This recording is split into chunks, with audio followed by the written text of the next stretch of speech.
Bonjour Simo, très heureuse de t'accueillir aujourd'hui pour échanger quelques minutes autour de notre sujet phare chez Datalogy, la fameuse culture data. Grâce à cette nouvelle série d'interviews qu'on a intitulée Raconte-nous comment tu implémentes un réflexe data dans ton organisation. Et cette fois-ci, grâce à toi, ça sera chez Saint-Gobain. Est-ce que tu peux te présenter en 2 mots, Simo?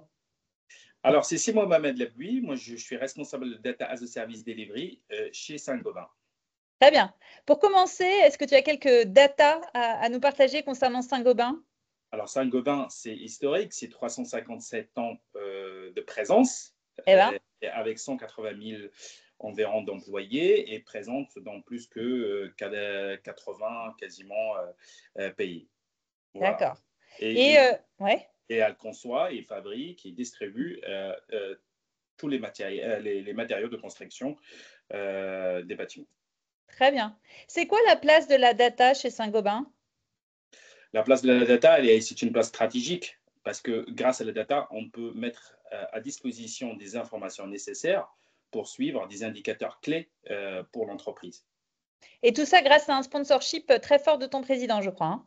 Exactement. Alors, le président et le directeur général, il a mis la data comme un asset majeur et stratégique qui s'inscrit dans la stratégie de Saint-Gobain qui est de Transform and Grow. Très bien. C'est quoi ta grande conviction pour réussir à développer un réflexe data dans une organisation? Alors, le plus grand défi, c'est de pouvoir aligner les métiers et les IT autour d'un sujet de data. Quelles valeurs comment dégager grâce à ce projet? Comment on va travailler en termes de méthodologie, en termes de modèle exécution autour du sujet data. C'est-à-dire que c'est plutôt une histoire d'alignement. Très bien. Et je crois que tu es plutôt orienté data product, hein? C'est ta grande conviction. Exactement, c'est Data Product, c'est comme tout un produit, on a besoin de peaufiner, de l'améliorer, mais aussi de le cadrer d'une manière très itérative. Et du coup, être orienté produit, ça veut dire adopter le management plutôt orienté produit. Ça marche. Est-ce que tu peux nous en dire plus justement sur cette approche data product? Ça veut dire quoi? Tu fonctionnes avec un MVP? On fonctionne avec MVP, ça veut dire qu'on peut déjà, parce que de dire qu'on va imaginer tout le produit fini dès le départ, c'est un fantasme, mais de dire sur quoi, quelles sont les stories ou les fonctionnalités phares qu'on attend, sur lesquelles on va créer victoire. Et du coup, imaginer ce MVP, Minimal Value Product, dans un premier temps, le réussir, l'industrialiser et le faire entrer en production, accessible, parce que qui dit data product, ça veut dire qu'il y a des users, des utilisateurs qui vont l'utiliser pour pouvoir recueillir des feedbacks par la suite. Très bien. Pour toi, c'est quoi les éléments clés du fait pour réussir à mettre en place MVP? Je crois que c'est le contexte de l'entreprise, la culture de l'entreprise. Ouais, la culture de l'entreprise déjà, et il y a une culture tech, on appelle ça Trust, Empowerment, Collaboration, c'est-à-dire qu'on met la confiance, la collaboration, mais aussi la responsabilisation au sein de l'entreprise. Et au-delà de ça, on essaye de, nous, autant que des experts de la data, on essaie d'enlever le jargon, un langage compliqué pour les métiers, pour pouvoir expliquer tout simplement les choses et pouvoir nous aligner sur le ROI, sur l'attendu, sur pourquoi je veux faire les choses, quelle valeur j'attends, quel utilisateur j'adresse ce data product. C'est-à-dire qu'un langage très simple dans un premier temps, avant d'aller sur des aspects beaucoup plus techniques où les métiers, des fois, ils n'ont pas de valeur ajoutée là-dessus. Souvent, tu te définis comme un guide tisserand, tu peux nous dire? Ouais, un guet-tissant, c'est super important de créer des liens entre les utilisateurs, les sponsors, toutes les parties prenantes autour d'un sujet. Parce que des fois, il est très difficile, voire des fois, c'est très compliqué d'aligner tout le monde autour d'un data product sur ce qu'on attend derrière. Du coup, à la fois pour les utilisateurs, à la fois pour les gens de l'IT, à la fois pour les sponsors, à la fois, on peut trouver dans une organisation très complexe où il y a plusieurs parties prenantes.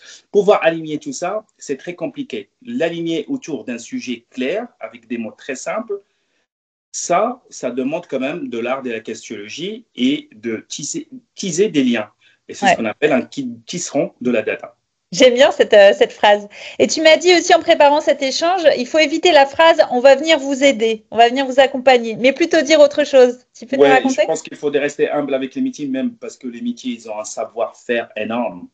Et nous, on est là plutôt pas pour les aider, mais travailler avec eux pour embarquer notre connaissance sur la data, la combiner avec la connaissance métier, terrain, essayer de comprendre tout ça pour pouvoir justement travailler ensemble autour d'un sujet. Les aider, des fois, c'est eux qui nous aident à comprendre le terrain. C'est génial, je trouve ça vachement intéressant. Donc plutôt éviter la phrase on va venir vous aider et tu disais plutôt dire on va vous aider avec des outils pour vous aider, qui eux vont vous aider en fait. Et Exactement. C'est-à-dire que leur donner une autonomie maîtrisée. Parce qu'aujourd'hui, on n'est plus dans l'ère de la technologie ou de la data il y a 10 ans. On a besoin des choses très techniques, très complexes à mettre en place. Aujourd'hui, je pense qu'on peut rendre la data au métier via des outils qui sont plutôt self-service pour pouvoir justement les autonomiser et s'approprier les sujets data. Je suis très alignée avec toi avec ce sujet du choix des mots. Moi, c'est vraiment quelque chose que j'entends beaucoup, hein, le fameux pitch de l'équipe du Data Office, comment est-ce qu'elle va se définir. Moi, j'entends souvent le mot on accompagne les métiers qui sous-entend tout de suite le côté on va faire à votre place. Et c'est vrai que c'est compliqué après de réussir à avoir cette autonomie des métiers si dès le départ, on n'a pas choisi le bon mot pour définir sa posture. Je pense, je suis très, très alignée avec toi là-dessus. Pour toi, c'est quoi les clés essentielles pour réussir cette implémentation d'un réflexe data dans l'organisation? Tu m'as dit, il faut se donner les moyens. Oui, et vous avez les moyens. Les moyens, c'est déjà dans un premier temps, il y a toujours le budget pour un projet. Mais un C'est mieux. budget sans ROI, c'est Ouais, qu'on ne peut pas dédier un budget. Du coup, il faut venir expliquer et venir calculer le ROI. Si on n'a pas de ROI, ça veut dire qu'il ne faut pas lancer le projet. Et du coup, le d'accord. budget, c'est un élément essentiel pour pouvoir combiner des compétences, combiner des outils, etc., pour pouvoir faire un projet. Ça, c'est... Et après, bien évidemment, au-delà du budget, c'est la méthodologie, le modèle d'exécution, comment je vais venir exécuter mon modèle pour pouvoir délivrer. Et justement, la méthodologie, elle embarque aussi comment je vais aligner tout le monde autour des problématiques que je veux résoudre par la suite.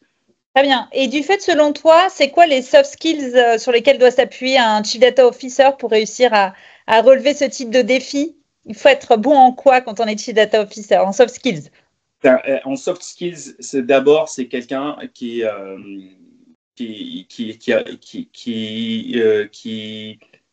peut facilement teaser des liens. Ça, c'est la première Mhm. chose. Ça veut dire c'est quelqu'un qui est un bon communicant, Mhm. quelqu'un compréhensible, bienveillant. Et ça, c'est très important dans une organisation peut-être complexe comme les grandes entreprises, que ce soit Saint-Gobain, SNCF ou autre chose. D'accord. Ça, c'est le premier critère d'un CDE. La deuxième chose, c'est d'abord comprendre la stratégie de l'entreprise pour pouvoir la décliner en stratégie, justement, data. Et du Mhm. coup, ça, il est obligé d'embarquer les gens autour de lui. C'est-à-dire sa capacité d'embarquer les gens. Mhm. Tout ça, c'est très important.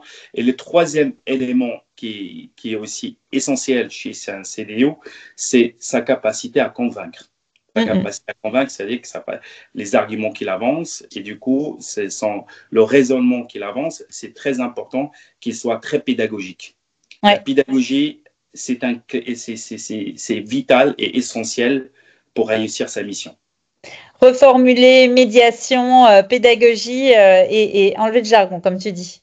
Exactement. Euh, Dis-moi, on arrive à la fin de notre échange. J'ai une grande question que me posent tous les chief data officers avec lesquels je parle. Et du fait, j'étais curieuse d'avoir ta réponse à toi. C'est quoi tes KPI à toi pour piloter ta mission?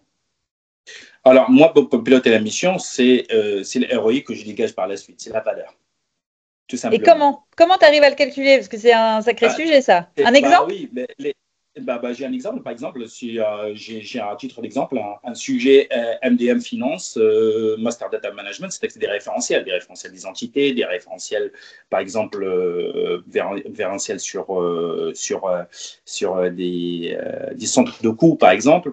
Et voilà, ça, c'est quelque chose qui était très important. Parce qu'on est arrivé à ce sujet-là, on a vu que les gens, les comptables, les experts comptables, travaillent lors des résultats ou des comptes. Ben, en fait, ils travaillent chacun dans son coin pour pouvoir croiser des données, des référentiels, afin de générer des indicateurs clés financiers, puisque la performance financière. À la fin, on n'est pas sûr que ce qu'ils ont fait, que c'est bien. À la fois, ils perdent beaucoup de temps, on met beaucoup de gens autour de ces référentiels pour pouvoir les croiser et faire l'exercice comptable annuel, et à la fin, on n'est pas sûr du résultat. Par exemple, là, sur ce sujet de MDM, on est obligé de mobiliser 7-8 personnes pendant les 3 mois, chaque année, 7-8 personnes pour pouvoir juste croiser ces données-là et générer des fichiers Excel un peu partout. Du coup, ça, c'est le projet MDM est venu là pour pouvoir un référentiel commun, une seule source de vérité, versionnée, et en plus, on est sûr de ce qu'on fait, et en plus, on se base sur des bons référentiels et on arrive à être audité et auditable. Ah oui, c'est clair. Transparence. Et jouer de la transparence. Et ça, c'est un vrai ROI qu'on peut calculer facilement grâce au genre homme qu'on dépense et grâce, en fait, à la confiance qu'on fait suite à l'exercice comptable. Voilà, c'est un bon exemple. C'est un petit exemple, mais il y en a plein d'autres où on peut très bien calculer le ROI tout simplement. Mais si on ne se pose pas les bonnes questions aujourd'hui, pourquoi on veut faire les choses et on s'adresse à quoi pour résoudre quelle problématique, on ne résoudra pas le problème. En fait, ton ROI est vraiment calculé par rapport au problème que tu résous, en fait, à ce que tu arrives à la problématique que tu résous. Et à qui je m'adresse, parce que le data product, il s'adresse à des utilisateurs. Et du coup, à qui je m'adresse, c'est clé pour savoir qui, peut-être j'ai plusieurs personas, et qu'est-ce que j'ai résolu comme problématique derrière pour chaque persona. Et c'est comme ça que j'arrive à calculer mon ROI. Très bien. Et pour terminer, si tu avais une dernière phrase, le petit mot de la fin pour toi, ce serait quoi? La data, c'est une histoire humaine, c'est ça? La data, c'est une histoire humaine. Et effectivement, la data est une histoire humaine. Aujourd'hui, par exemple, chez Saint-Gobain, on est très fiers de cette entreprise parce qu'au-delà qu'elle met la tech culture, c'est qu'elle a une vraie ambition d'avoir zéro empreinte carbone d'ici 2050. Voilà. D'accord. Et du coup, c'est une histoire humaine parce que la sustainabilité, le développement durable, en fait, ça tire beaucoup de choses derrière. Et puis la data en même temps. Et de la data aussi. Et du coup, c'est une histoire humaine parce qu'on travaille avec des gens. On fait des choses pour l'humain à partir de l'humain. Très bien, super. La data, c'est une histoire humaine. Merci beaucoup, Simo. Et puis à très bientôt. On reste connecté de près, promis? Promis, bien sûr. À bientôt. À bientôt. Au revoir.